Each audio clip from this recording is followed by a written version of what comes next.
Hey, everybody, what's going on? This is your man, Big B, Brian Hanley. Welcome to Steelers Almighty. This is our scouting report podcast. Look, man, this is a huge game for the Pittsburgh Steelers coming up this weekend against the Philadelphia Eagles. More of a see where we're at. Look, Philly is really good. They won 9 games in a row. But I think the Steelers are really good. Now, there's going to be some challenges, and we're going to go through that. Steelers are banged up.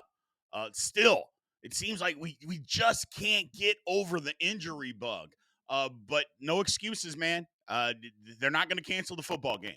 And if they're not going to cancel the football game, then we still have to go on the road and perform against a team that they are getting healthy now, that may be hitting on all cylinders, except in maybe one aspect here.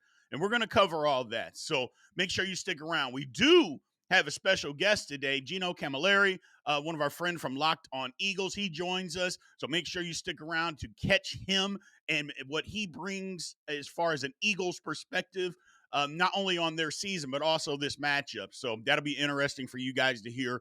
Remember, as always, continue to like, follow, subscribe, all that good stuff. Dive into that comment section. And as always, hit the notification bell so you know when all Steelers Almighty content comes out. So let's get into this. So first things first, as we do our overview. The Steelers, the game is in Philadelphia. Um, Look, it's no secret. I don't think to any Steeler fans, we have not had a whole lot of success playing in Philadelphia. Now, granted, it's not like we go there every year or every other year or anything like that. We did last play there in 2002, but so it's not like we have a trip there every year like to Cleveland or Cincinnati. But the Steelers have literally not won there since 1965, which is insane. It's just insane to think about, but it's the truth. So the weather is, I mean, it's typical, East Coast, Northeast weather. It's going to be in the 40s. It shouldn't rain, so there shouldn't be any precipitation. But we all know how Northeast weather is. All that could change at the drop of a dime. But as of now, there shouldn't be, like I said, a kickoff, and it is a mid to late afternoon kick. It should be in the low 40s at kickoff. Philly's favored. 4.5, that probably makes a lot of sense. Minus 4.5 for Philly. The over-under on this is 44.5. Yeah, I actually think it might be lower than 44.5, but we'll see. We'll get to that prediction here coming up. But I think it's going to be a really physical football game. Let's get into the personnel. Obviously, the Eagles, to me, and maybe a lot of people out there, it starts and stops with Saquon Barkley. I understand that he's not the quarterback, and the quarterback is the most important position on the football field. But you take Saquon Barkley away, I'm not saying Philly's not a good football team, but they're not this. I can tell you that right now. But you add him into this equation, Philly's a totally different football team. I mean, the guy, he's on pace to possibly, well, I guess he's on pace to break Eric Dickerson's record. To me, I understand we play 17 games now. Eric Dickerson did his in 16. So I'm not going to say he doesn't have the record if he breaks it, but it would be more impressive if he did it in the 16 games that Eric Dickerson was able to do it. Having said that, Eric Dickerson broke his in 16 games. The previous record was O.J. Simpson. That was only 14 games. So it is what it is. You know what I mean? Saquon Barkley right now, 1,623 yards, 16 touchdowns on the ground. He also has another, 30, I think 36, 38 receptions, 267, another 2 touchdowns. To me, in my opinion, he's the MVP of the league. Now, he's not going to get it because it's a quarterback award that they've basically said it's a quarterback award. The only way that I see Saquon Barkley even being able to win the MVP is he would have to break the record of Eric Dickerson, and because of how finicky voters can be, he's going to have to break the record in the 16 games, not 17. If he does it in 17, they'll say, well, it wasn't that good because he did it in 17 games, because they want to give it to a quarterback. Moving on. Jalen Hurts struggled as of late, but he hadn't turned the ball over. I think he has 1 turnover since their bye week. So he's doing a really good job of protecting the football since then. Since early on, when seemed like he was turning it over 2 or 3 times a game. That is not the case anymore. 2,600 yards, just over that, 16 touchdowns, 5 interceptions. Again, a lot of those came early. He also has another 544 yards on the ground. Um, Playing good football, but not necessarily throwing the football. There's been a little bit of turmoil. We'll get into that. A.J. Brown, look, I know it hadn't gone great. Last game, it didn't go great.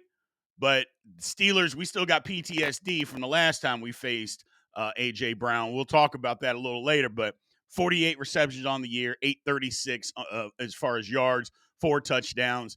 Still a very, very dangerous wide receiver. Now, I don't know if you would still put him in the top 10, or excuse me, in the top 5. He's definitely in the top 10. But I think some of that has to do with, the opportunities that he may or may not be receiving. But A.J. Brown is still a very, very good wide receiver. I mean, this Philly roster is loaded. It's loaded. As far as the defensive stalwart, Jalen Carter, second year in defensive tackle, playing outstanding football. 4.5 sacks, which is difficult, but we got a guy that's a little older that's got more sacks doing a little damage. But that's neither here nor there. But Jalen Carter is playing outstanding football. Also has 12 tackles for loss. He's literally dominating up front. You have to double him. When you don't, you have problems on your offense. Now their linebacking core. Last year, it was an issue. It's not an issue this year. Look, Zach Bond, they brought him in. Nakobe Dean, who was playing last year, he's just taking it up another notch. Sometimes it takes guys a little bit to be able to find their footing in the National Football League. The one thing to keep about Nakobe Dean, he's only 23 years old. This is his third year in the league. And like I mentioned, sometimes it takes a little bit for guys to figure it out. He's only 23 years old. It's not like he's 29 years old. He's 23, and he's getting it figured out. Combined, those guys have 235 tackles, 6.5 sacks, 2 picks. Their linebacking core, like I said, it was a liability last year. It is not a liability this year. And then Quinyon Mitchell, rookie DB. Now, you could name a lot of guys in their secondary that are playing really good football, but I think he's playing the best. Doesn't have a pick, has 10 pass breakups, but he's basically locking down his receivers. He's playing outstanding football. Look for him to be on the Pro Bowl, possibly be on an All-Pro team. He's playing that well. Don't know if he'll make an All-Pro team, but his name will definitely be in that conversation, and there's no doubt in my mind that he'll be a Pro Bowler. He's playing that well. Their free agent acquisitions, like I said, Saquon Barkley, you bring that guy in. It starts and stops with him, with this entire football team dominant. I mentioned Zach Bond, linebacker that they brought in, and then also bringing back C.J. Gardner-Johnson, playing good football. They let him go because he wasn't great or cost a little bit of extra money that they didn't want to pay. He goes to Detroit, didn't have a great year in Detroit. Played okay, but it wasn't great. But he's playing really good football right now for the Eagles. That secondary that they have is incredible, and they play in tandem with that defensive line. So as far as their draft picks, we mentioned Quinyon Mitchell. Also, Cooper DeJean got into the starting lineup. I think he was out the first 4 games with injury. Ever since he's been in the starting lineup, they've been dominant. That like I said, that secondary is playing really well for the Philadelphia Eagles. Doesn't mean people can't move the ball on them and haven't moved the ball on them. It just means that they are playing really well.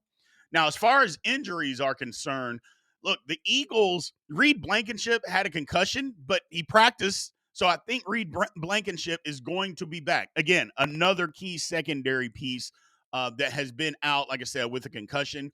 Don't have really any other injuries where guys are missing time. It's been mostly veteran rest, little bumps and bruises. Guys may be limited a little bit, but guys are practicing, which means they're getting healthy at the right time. The Steelers, on the other hand, Lord have mercy. We just can't get past the injury bug. George Pickens, he's going to be out. There was talk and saying maybe he's going to play. He hadn't even been on the field practicing, people. He's been in the training staff or the training room or the training area doing rehab. There's not a chance, in my mind, that George Pickens is going to play this week. He's out. I also believe Deshaun Elliott is going to be out. Again, not practicing. Now, he may end up maybe a little bit limited on Friday. We'll see. But I would suspect that Deshaun Elliott is going to be out this week. Which just like, come on, man. Larry Ogunjobi is more than likely going to be out this week. Now, the thing about Larry O, he's a guy that we've seen through, his time in Pittsburgh. He may not practice Wednesday. He may not practice Thursday. He may just be very, very limited on Friday.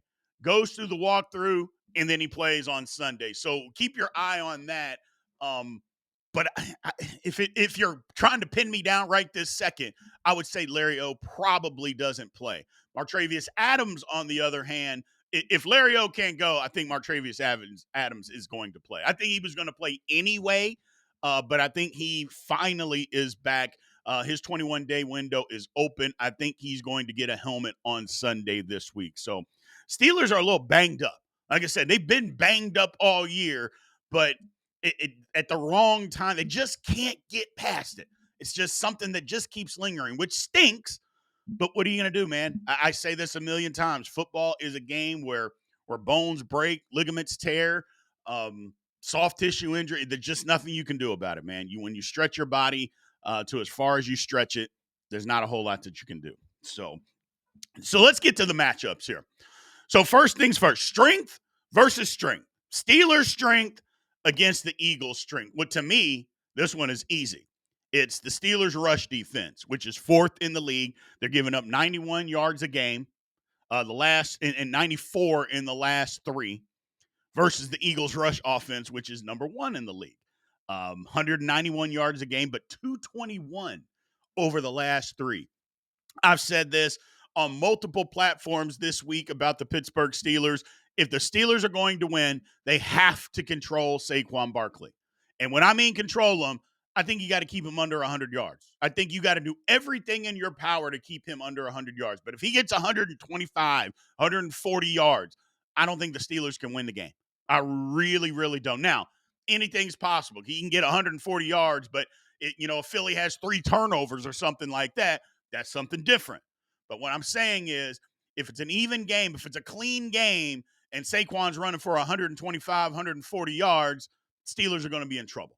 They're going to be in trouble. They got to keep him under control. I think the battle of the trenches is where it's at, because the Eagles have a great offensive line. Not a good one. Not a good one, people. A great offensive line. I don't know if they're the best. I think Detroit's is better than theirs, but Philly in third. I can tell you that. Their offensive line is excellent. And they protect the passer when they throw the football. So that's another thing to keep in mind. How can the Steelers get after them? I know our pass rush is really, really good. It's going to be a test. It's going to be a test. But I think the real battle this week, that Steeler run defense, the front seven, again, and again, I mentioned Deshaun Elliott. Deshaun Elliott is a huge part of the Steelers shutting down the run game. If KZ comes in and he's got to be the guy, then how good is he going to be in the run game? We're going to see.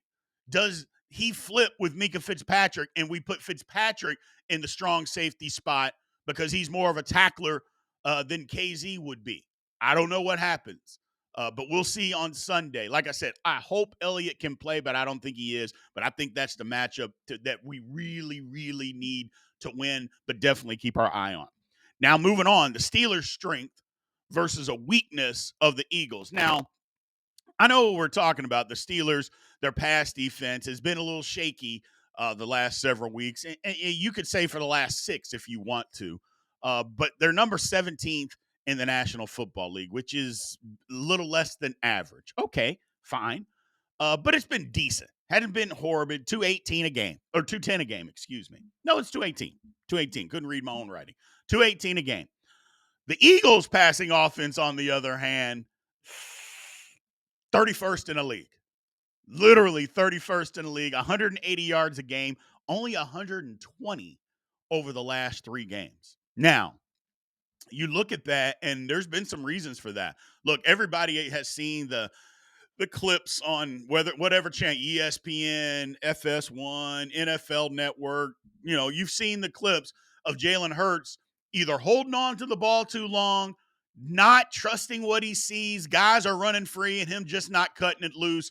Maybe he's being a little bit too extra careful with the football. We've all seen that.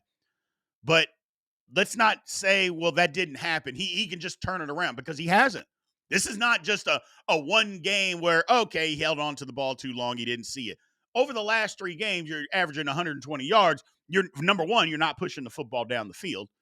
And number two, you're not seeing maybe what's out there because I find it hard to believe that A.J. Brown and Devontae Smith aren't getting open. That those guys are just, they're just covered.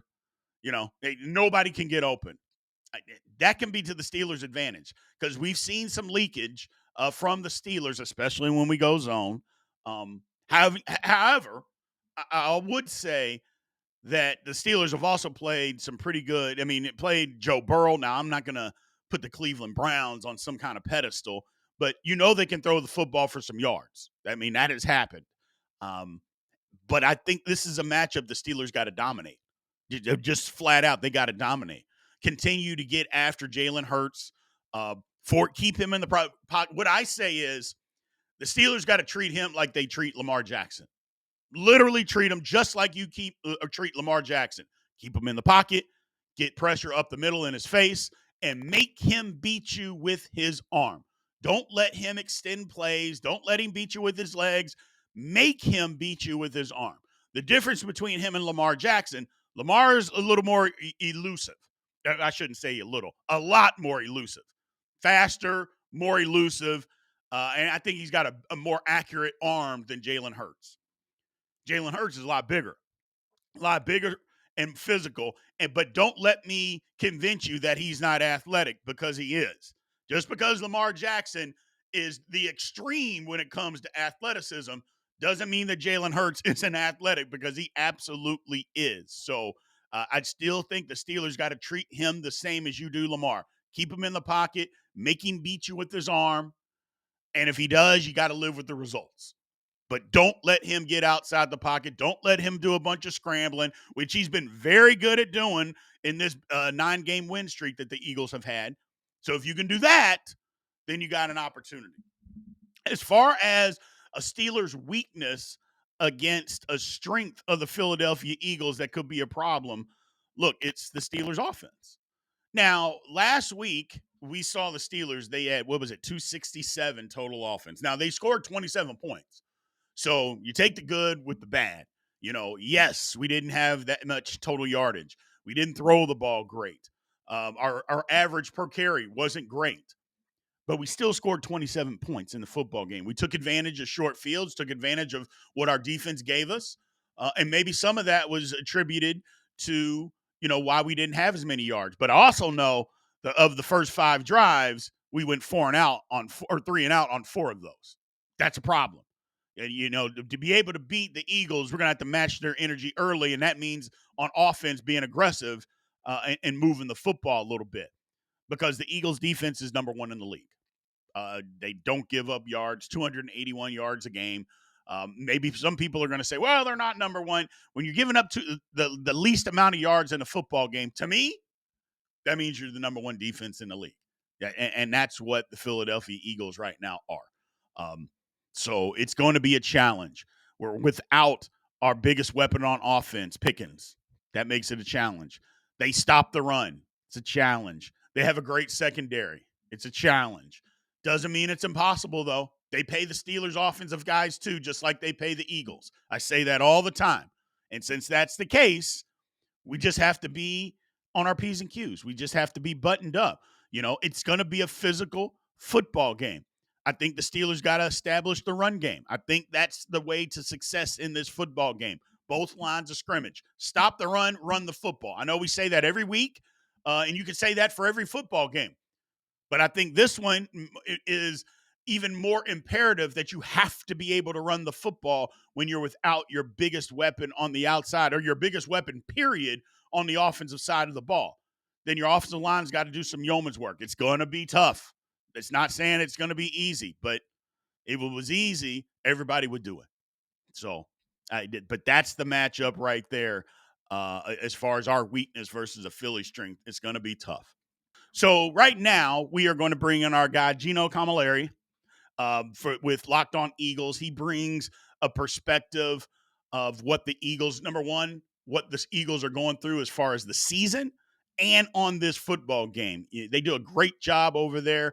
If you happen to be an Eagles fan and your algorithm brought you over here, make sure you go and like, follow, subscribe, all that good stuff to Locked on Eagles. But we're going to bring in Gino right now. All right, so now we got our man Gino Cammilleri from Locked on Eagles joining us here to break down this pivotal game between the Steelers and the Eagles. First things first, Gino, I want to thank you for giving us your time, man. And how are you doing today? I'm doing great, man. It's great to talk ball to winning football teams, and I'm happy to be here, to be honest with you. And Yeah. I love talking Eagles Steelers. It's one of those things we only see every couple years. I'm going to say something right now, Brian, and I don't know if your fans are going to agree with me, but when the Steelers played the Cardinals in the Super Bowl, the Eagles played the Steelers earlier that season. Yeah. And they sacked Ben Roethlisberger 7 times. Yeah. I firmly believe, and I'll take this one to my deathbed, that if the Eagles got into the Super Bowl and beat the Cardinals, that probably would have been their first Lombardi. But it wasn't meant to be. I'll stand on that. We'll see what happens this season. Both teams are going to be competing for that trophy. Yeah. Here's the thing, man. As a Steelers fan, I mean, granted, we don't play in Philadelphia every year. I mean, not even remotely close to every other year. I mean, it's been a long time, but the Steelers haven't beat the Eagles in Philadelphia since 1965. Which, insane, right? That's forever. I mean, I wasn't even thought about being born at that time. Now, again, they don't play that often, and it's even far between that they play in Philadelphia, but that's still a long time. So I think a lot of Steeler fans are going to be looking forward to trying to end that streak. But let's start here. Eagles have won 9 straight football games. They seem to be peaking at the right time, Gino. What's been the key to the winning streak that they have gone on? Yeah, and let me just give you a little background over the last couple weeks, because I think the recency bias of this Carolina game that was closer than a lot of people expected, let's just take a 30,000-foot look at it real quick. The week before that game, the Eagles put a beating on the Baltimore Ravens. They did. Only allowing them to score 12 points before garbage time. You're welcome, Steelers fans, for that. That'll help you out in the division a little bit.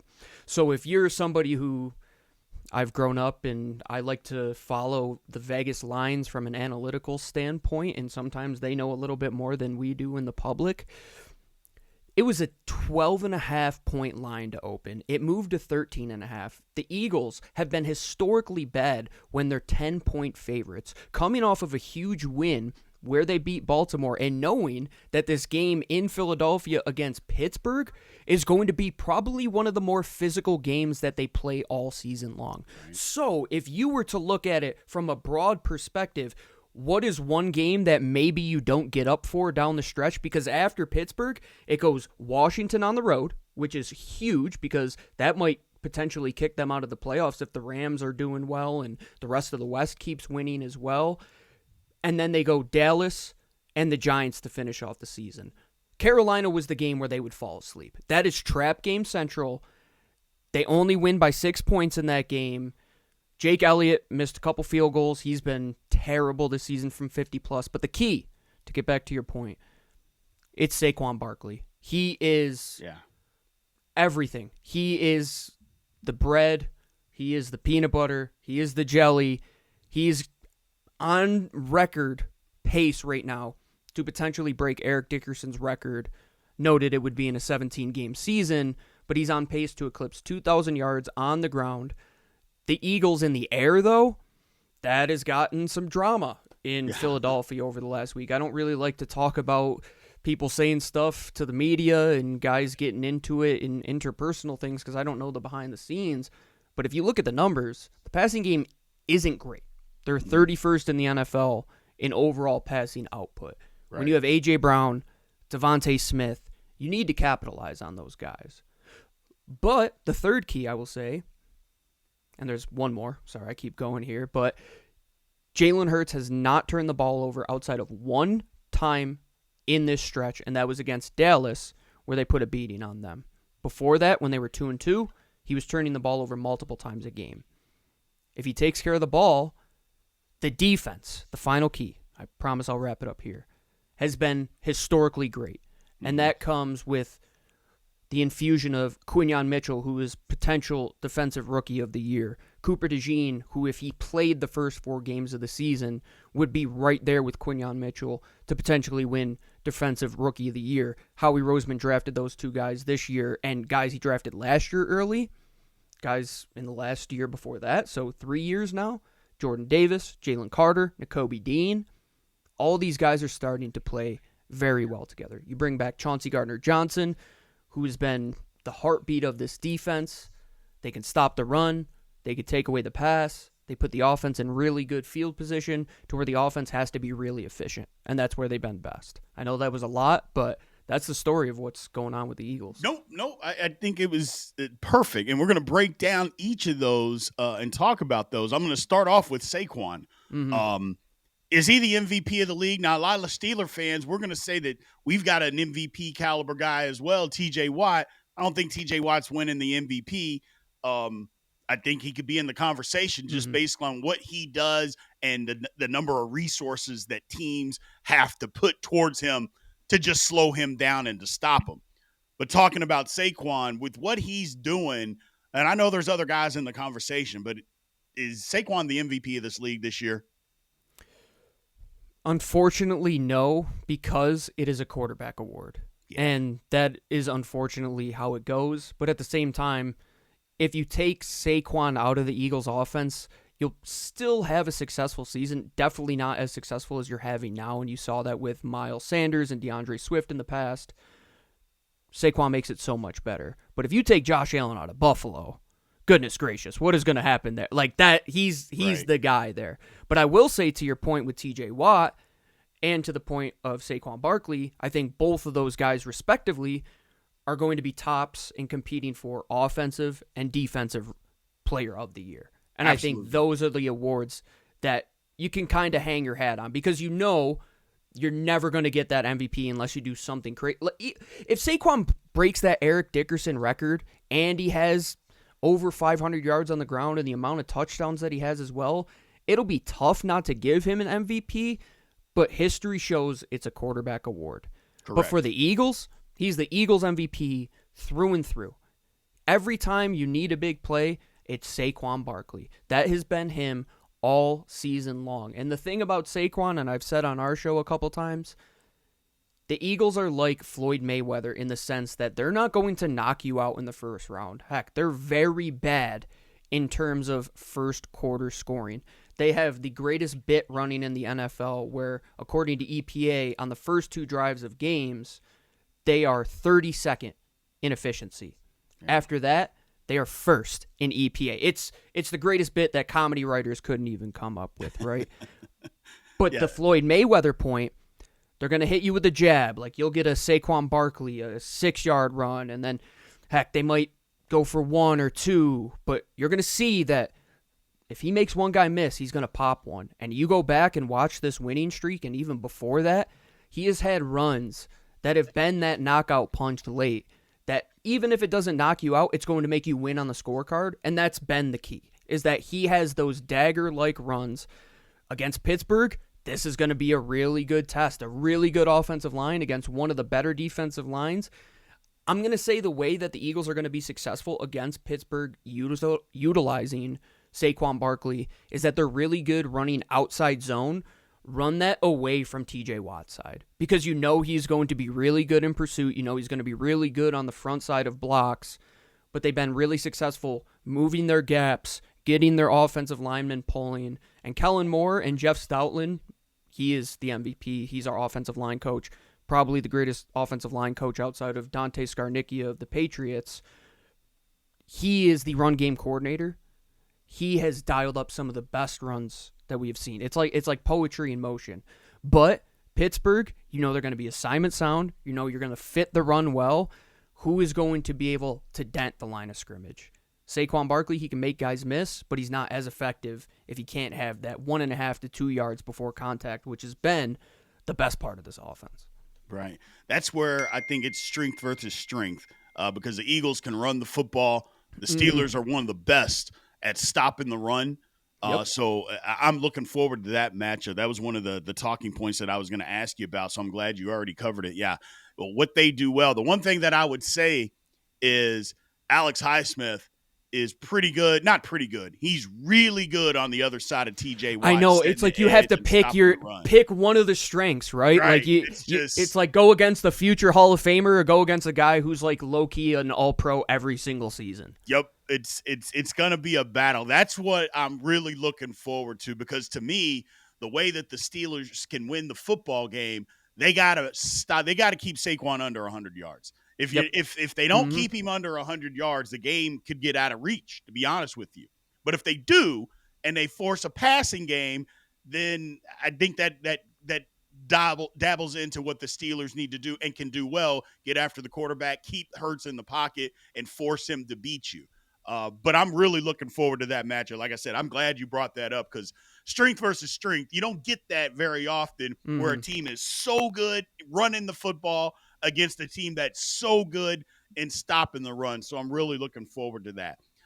Now, we did touch on, and I'm not doing my job if I don't ask you this. I know you don't like necessarily talking about it, but this Jalen Hurts, A.J. Brown thing, and then Brandon Graham sticking his nose in, to be honest with you, sticking his nose in where it just didn't belong. What's going on with that, Gino? I'm like, even if they're not getting along and they got to fix it up, I'm sure AJ's frustrated. I get that part. Look, we got George Pickens on our team, man.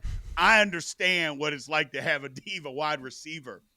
But to me, I don't even think that was the biggest problem. And maybe you agree or disagree. To me, the biggest problem was Brandon Graham going out there and running his trap and then trying to walk it back, which nobody's going to believe. What you said initially is what's really going on. What's going on here, my man?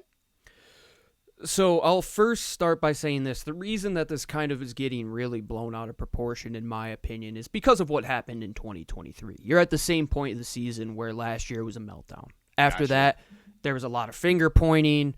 You're not doing this job. You're not doing this job. Matt Patricia took over as the defensive coordinator for Sean Desai. It was a lot of mishaps going on. But this season, the coaches, and I've been really hard on Nick Sirianni. I crushed him in a video after that Atlanta loss. Just terrible time management. Like, absolutely obliterated this guy. But, man, he has done a fantastic job. And he spoke just before we recorded this. And he said he talked to all the guys, addressed them, and they hashed it out apparently. But the one thing I'll say is that the coach and everybody in that building realizes that we have to put the ego aside. And if you're a wide receiver that's good and you don't have a little bit of an ego, you're probably not a very good wide receiver. I'll just say that. And one thing for Philadelphia fans, and I'm lucky enough to have been a fan for 24 years now, is that we saw probably the closest thing to reality television about 20 years ago when there was a player, Hall of Famer, Terrell Owens is in the Hall of Fame. What am I saying? Terrell Owens was in his driveway with his shirt off, with the entire media around them, some of which are still on the Eagles beat, I will say that, are talking to this guy while he's berating Donovan McNabb. That's a diva. I don't think A.J. Brown is a diva. What he said got very misconstrued. He said, what is the problem? Passing. And I think that can be a lot of things. But when the media has something that's open-ended, mouse, cheese, there's your trap. There it goes. If you look at the source of where Brandon Graham was talking, that is the Eagles Game Day Radio. They are notoriously known for stirring the pot a little bit, I will say. But Brandon Graham has to know better. Yeah. That's the one that... It's like when you have problems with your significant other, right? And everybody does. Nobody's perfect. You don't go texting your boys and telling all your drama. Your girlfriend or your wife or whoever it is, they shouldn't be going and telling their friends. In business, in football especially, when so much of it relies on the bond between guys in the brotherhood, and that's what Nick Sirianni harped on today. I see how much Monday through Saturday that these guys care for each other, and he was saying the media only sees it for 3 hours a week, basically, and on top of the 15 minutes that they're in practice. But Nick Sirianni was saying that I see how much these guys care for each other, how much they want to get better. A.J. Brown said one thing that was misconstrued. Brandon Graham spoke a little out of line, but I believe that the coaching staff has buttoned it up. Okay. There's no mishaps in the relationship. A.J. Brown's frustrated. I get it. He wants targets. I totally understand. Jalen Hurts even said the passing game needs to be better. So did Devontae Smith. He was also a little PO'd after that. Nick Sirianni's talked about it. Kellen Moore's talked about it. They know that passing is a problem. It's not that interpersonal issue. For goodness sake, Jalen Hurts and A.J. Brown, I believe A.J. Brown's one of his kids, Jalen Hurts is the godfather to. So if there's problems, they're going to work it out. They're grown men. They're going to get through it. In Pittsburgh, it's the same thing. It's a very good organization historically, right? Things happen, though. Things do. You see it. You said George Pickens, man. Like, one of the things he'll speak what's on his mind. Wide receivers will do that. But until A.J. Brown is in his driveway doing sit-ups with the entire Eagles beat around him and berating Jalen Hurts. I know a lot of people don't love Aaron Rodgers, but I think he had a really good quote a couple years ago when he said, RELAX, relax. 9 wins in a row. You're in the playoffs for a 4th straight season under Nick Sirianni. Winning cures everything. What's going to happen if you come out this week and you get your rear end handed to you by Pittsburgh because you were focused on off-the-field stuff? Then reality is going to hit. And then you're going to say, okay, are we going to dial it in now when we got punched in the face and we're going to be reactive? Or are we going to be on the forefront and figure it out in-house and know that we have a physical game ahead? Because that's what it's going to come down to. Pittsburgh is a team that if it's like a lion in the jungle, man. Like if they see hurt prey, they're going to clean your clock. Like if you see the offensive line isn't blocking in sequence and guys aren't just like hustling to the ball, like you're not going to bring down Najee Harris with just one guy and nobody's pursuing and your heart's out of it. You got to be so locked in for this game, and being on the field in the trenches, that cures everything. When you see your teammates and you're riding for your brothers, hopefully that'll cure everything. And I know that was a lot more than I said I'd like to talk about it, but I think that was good because I think that was a perspective that not a lot of people are sensing from this situation. Well, yeah, I just think everything has context and keep everything in perspective. You know, you've seen way worse, and what T.O. did is way worse than this situation. I Without think a doubt, you're man. right. I think a lot of time media just looks for stuff to throw in and talk about and have huge talking points, which I'm not saying it's not a big deal, but at the same time, passing could be he could say, hey, we all got to get on the same page. He just didn't say that. Well, that could have been what he meant all along. As a Steelers fan, I'll tell you, if it's turmoil, I like it going into the week. Oh, no yeah. problem saying that. And that's what I was saying to the Lion. Yeah. Like, you guys are sniffing blood in the water like a shark right now. You got to be on your toes. Yeah. Yeah, but trust me, the Steelers have gone through their little bit of what we need to go through. I think Tomlin does a pretty good job of keeping it in-house. I think Sirianni's doing the best he possibly can. Mm-hmm. And, again, I don't think it's out of control. But, again, it's something – I don't think what he said was the problem. To be honest with you, I really don't. Because if you say passing, it could be we got to get on the same page. We got to get this figured out. It could be that Jalen Hurts isn't doing this or I'm not doing this. He just said passing right after a game where he's extremely frustrated. What Brandon Graham did, I thought was the worst thing of all of it. Again, we don't need to go back into it, but speaking out of turn, hey, he's been in the league way too long. Just like you said, he should know better. It didn't need to happen. It just didn't need to happen. No, not at all. But this is one of those situations, man, and you said it perfectly. And a lot of the times on our show over at Locked On Eagles, we talk about the connection between Tomlin and Sirianni to where neither of these guys are calling the plays, right? Like they're not the guys that they're trying to sequence things together. They're looking at the 30,000-foot perspective. Sirianni, he got so far removed from, I think, Tomlin and the Harbaughs of the world, and he was down here at the bottom of the, let's say, CEO type of head coach. I think this season, how he's buttoning it up and how he's responding to these things after last year, getting closer to that Tomlin. Because that's what every coach wants. You want stability. People could say whatever they want about Mike Tomlin, but how many of those teams are saying, how many different head coaches have we gone through? Correct. Come on. Let's be real. we have that faction of Steeler fans, and I'm not even saying I wasn't part of that because I get frustrated from time to time. Oh, we're going to get Rightfully rid of so. him. You got to get rid of him. He's not hasn't done anything, but I'm like, who are you going to replace him with? Can I ask you this that's real the quick? whole thing. Because I think a lot of people on our show take this standard that we hold Sirianni to, and one of the reasons when I berated him, you hold him to a high standard because Tomlin's gone to a Super Bowl. He's won a Super Bowl. Sirianni was in a 3 points away from beating the Chiefs. You hold him to that standard. Losing organizations are okay with that stuff, right? Like, you won't get mad about that stuff. Like, I'm sure if you listen to some of the Cleveland Browns talk radio, like, they're like, oh, okay, yeah, we'll just let Deshaun Watson fly, right? Like, no, that doesn't fly in good organizations. And, No. And this is the time where you figure it out. Are you one of those teams? And I always say, good to great, it's a little bit. It's just a little bit more. Can you push a little bit more? Eagles in 2022, they pushed a little bit more.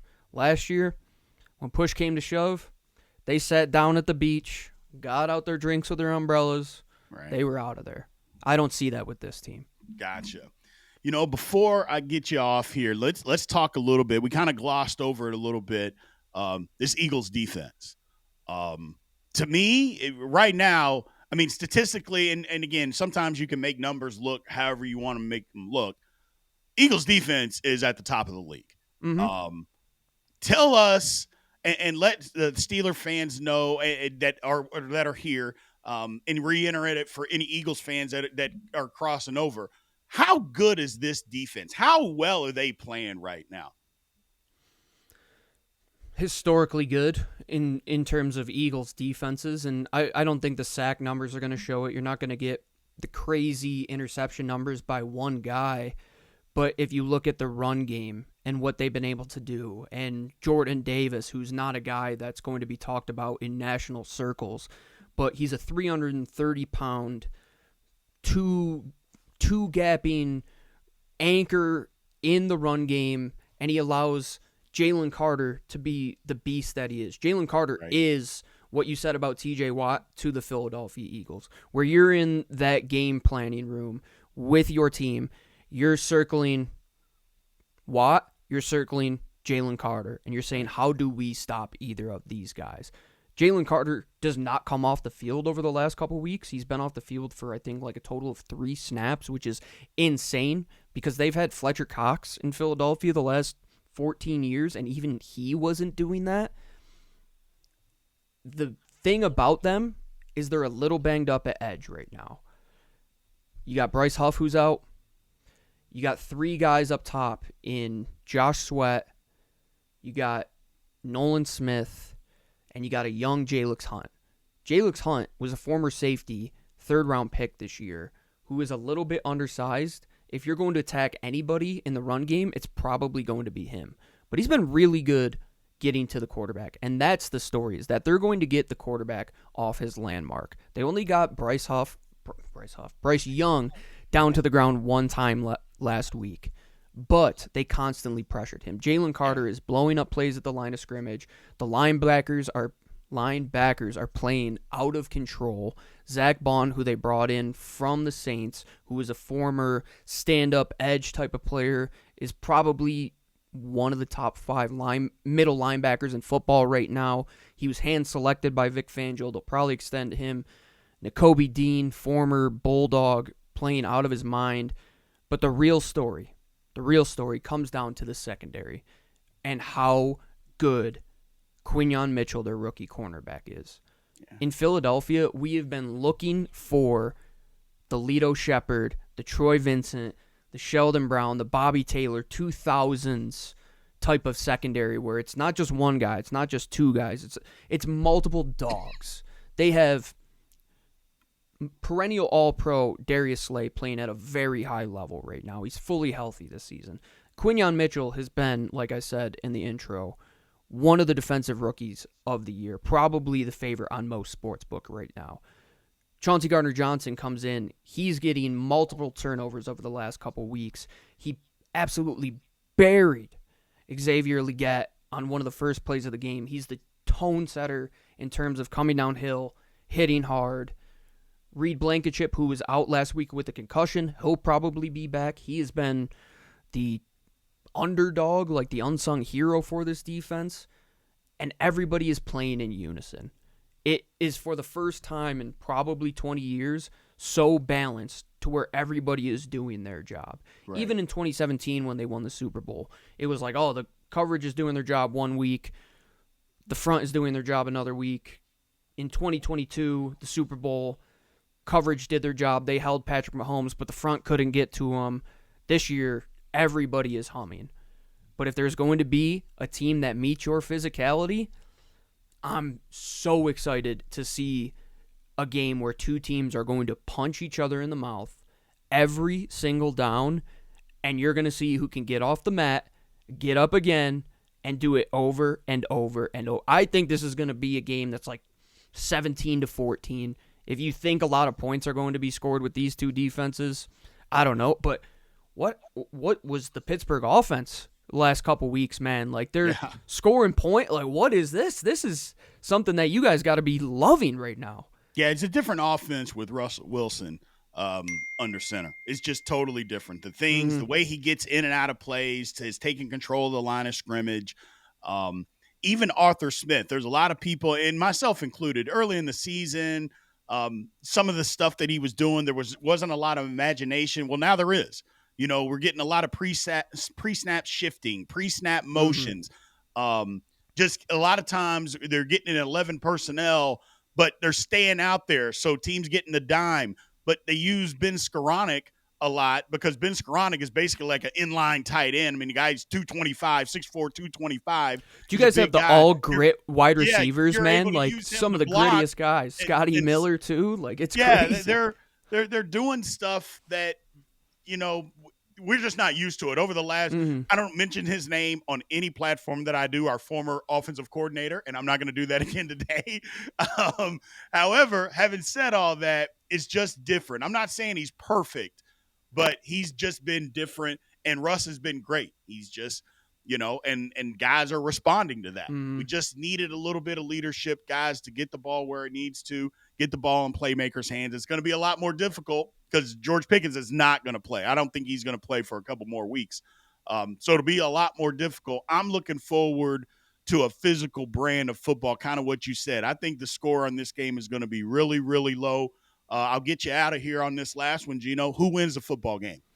Oh, I hate this, man. Like I always say on our show, like if I knew this stuff, I wouldn't be doing podcasts. And I know it's early because it's Wednesday. We're recording this on Wednesday, so I know it's early. I always say I'd be like in Atlantic City or somewhere bankrupting casinos if that was the case. Like, oh, if I could pick the winner every time. If there was a season that Pittsburgh beat the Eagles in Philadelphia, 2024 could be the year. 1965 is a long time. I'm super superstitious as an Italian American. I don't know if that streak's going to be broken. I'll say this. Whoever can eclipse 100 yards on the ground is going to win this football game.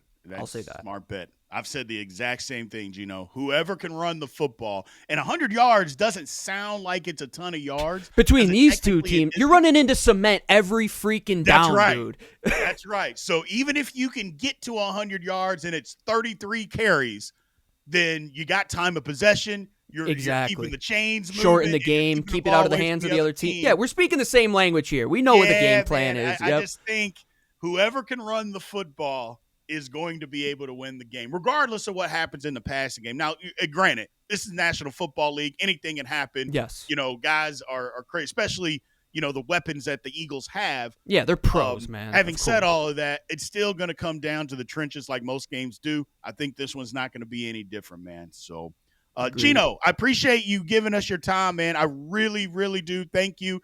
Let everybody know exactly where they can find you and all the stuff that you're involved with right now. Heck yeah. We are over at the Locked On Eagles podcast, part of the Locked On Podcast Network. It's me and my co-host, Lou DiBiase. We just hit our 1,500th episode the other day, so we've been doing this thing for 7 seasons. We're on Bleacher Report as well. You can find us on YouTube. Just Google Locked On Eagles. I'm on Twitter, at GC24_football, and you could follow our page at Locked On Birds.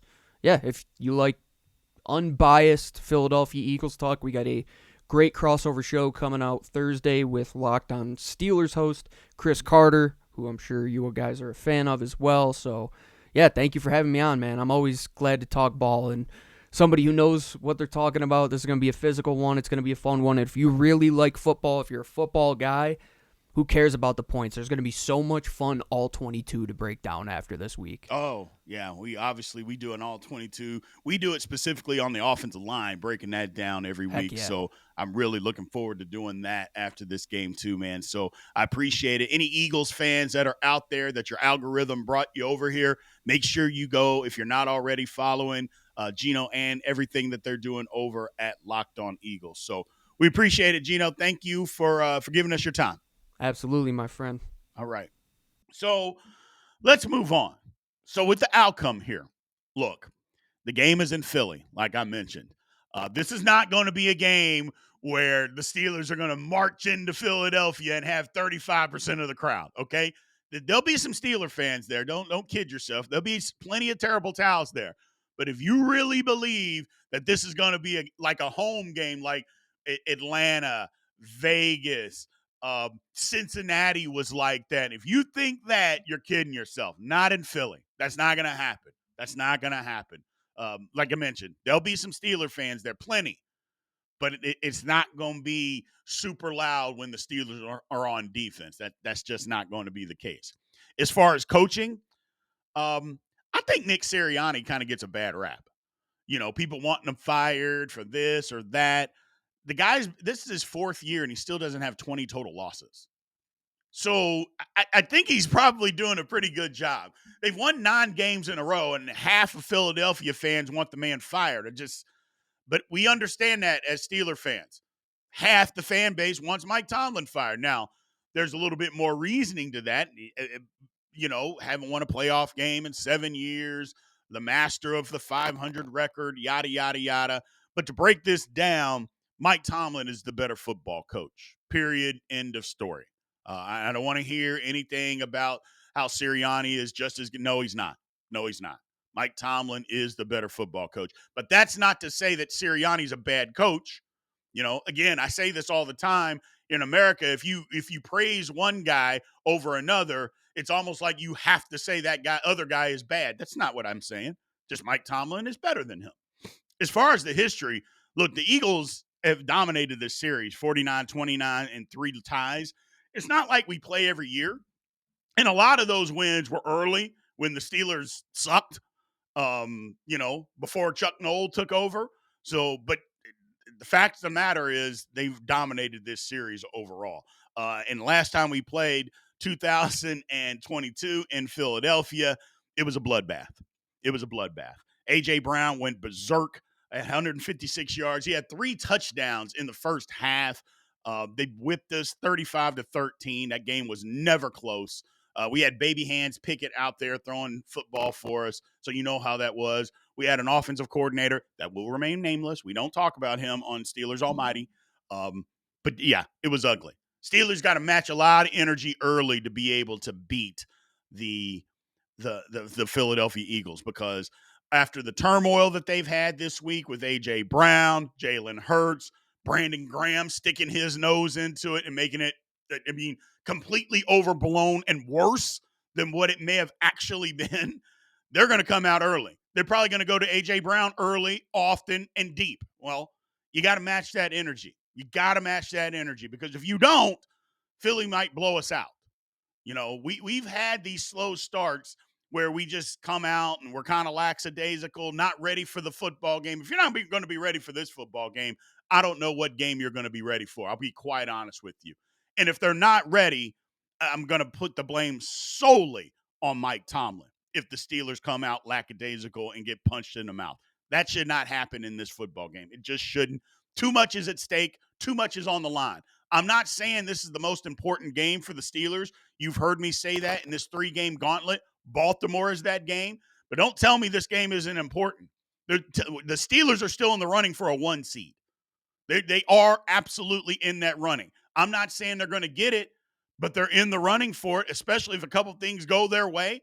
But they got to win this game for that to happen. So As far as the rosters, the Eagles have a better roster. I mean, just man for man, the Eagles have a better roster. Again, I'm not saying the Steelers have a bad roster, but if you go down the numbers and you just look man for man, position for position, the Eagles have a better roster. Now, I'm not saying it's they have a way better roster, but their roster is just better than the Steelers. Period. As far as the matchups are concerned, I would say the Eagles have the better matchups in this football game, especially with the injuries that the Steelers are dealing with. So when you take that aspect into it, the matchups go to the Philadelphia Eagles. So it's going to be tough. We covered the matchups earlier. The Steelers got to win both sides of the football, which is going to be tough. They got to match energy. Going to be tough. But yeah, look, we got to be honest. You know me, I'm always going to be honest. Philly's a really good football team, man. They are, but that doesn't mean that the task is impossible. Doesn't mean that at all. As far as the outcome to this football game, look, I gave you all the reasons that Philly should win. They got a better roster. The game's in Philly. They have the better matchups in this football game. But you know, I, the Steelers just had, it seems to be something this year. Now, look, we've seen them lose football games to teams they shouldn't lose to. They shouldn't have lost to the Indianapolis Colts. They damn sure shouldn't have lost to the Dallas Cowboys, and they absolutely shouldn't have lost to the Cleveland Browns. None of that should have happened. It did, but they've beaten the good teams. And some teams that maybe we didn't think were good at the time turned out, yeah, they're pretty damn good football teams. The Chargers, the Broncos, we know the Ravens are good. They've beaten some really good football teams this year. Well, here's another opportunity. You're going on the road, hostile environment, and it is a hostile environment. You know I like hostile, and it's a hostile environment in Philly with an opportunity to prove not only to yourselves, all the naysayers that say, well, maybe the Steelers are okay. I know you've won 10 football games, but, are you really that good? Well, I think this is an opportunity for the Pittsburgh Steelers to prove that they are that good.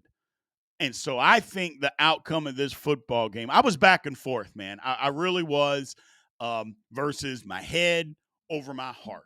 Then I started putting some more logic into this thing. So I want to say the Eagles. I want to say the Eagles are going to win this game, but I'm not. I'm not going to do it.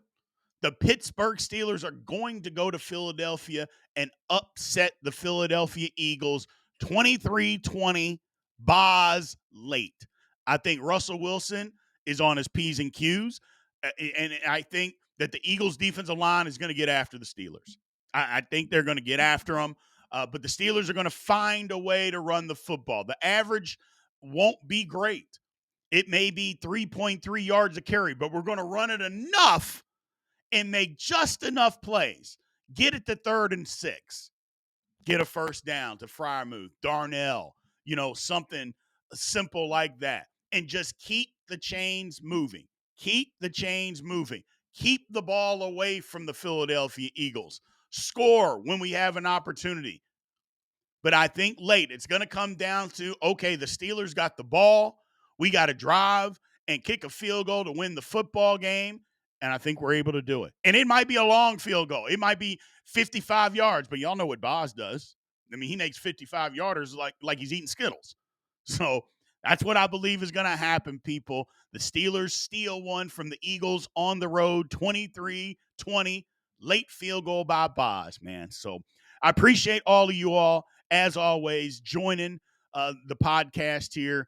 Look, we are still growing like crazy. It's all because of you guys and the support that you guys give us, man. I really, really appreciate it. Thank you, guys. We are moving fast, furious, trying to be the best that we can possibly be, man. So we appreciate it. Remember, like, follow, subscribe, all that good stuff. Dive into that comment section like you always do. And remember, hit that notification bell so you know exactly when Steelers Almighty content comes out. We'll be live 45 minutes before the game. We'll be live, and then 15 minutes after the game, we will be live again. Make sure you guys show up and show out like you always do. Until then, aloha.